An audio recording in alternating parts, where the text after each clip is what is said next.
নমস্কাৰ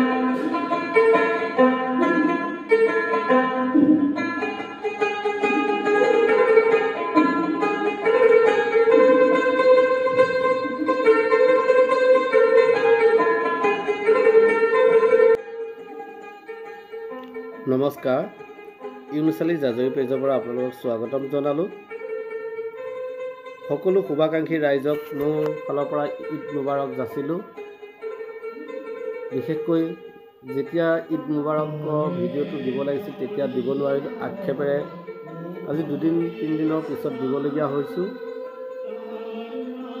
এইবাৰৰ ঈদৰ বতৰত বাৰিষা হোৱা হেতুকে আমি সমূহীয়া ঈদৰ নামাজ ঈদগাহত নপঢ়ি নিজৰ খেলৰ মছজিদতে আদায় কৰিলোঁ।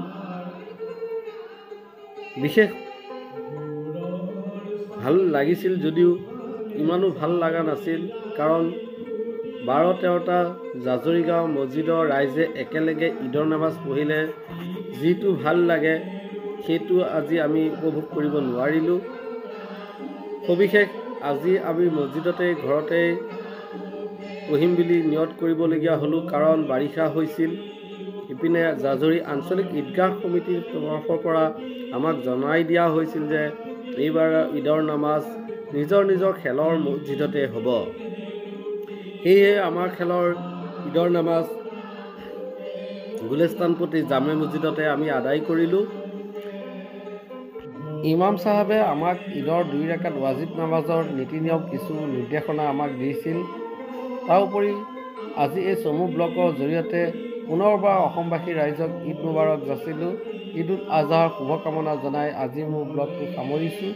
আহকচোন চাওঁ আজি ঈদৰ নামাজৰ কিছু দৃশ্য।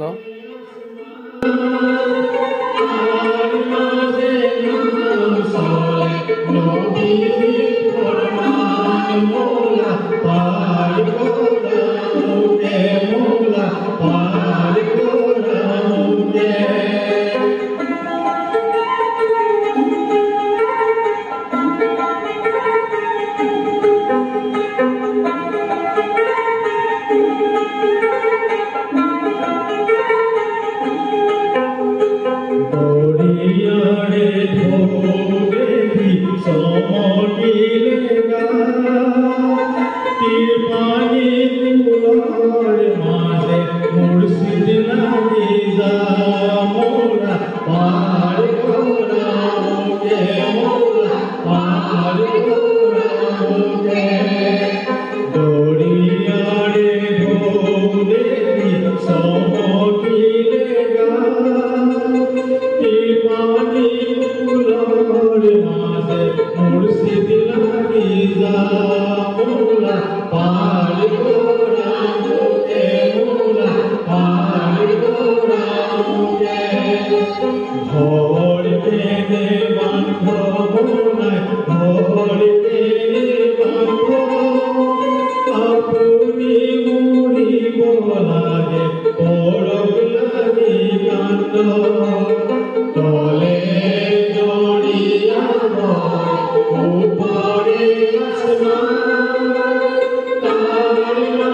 Hare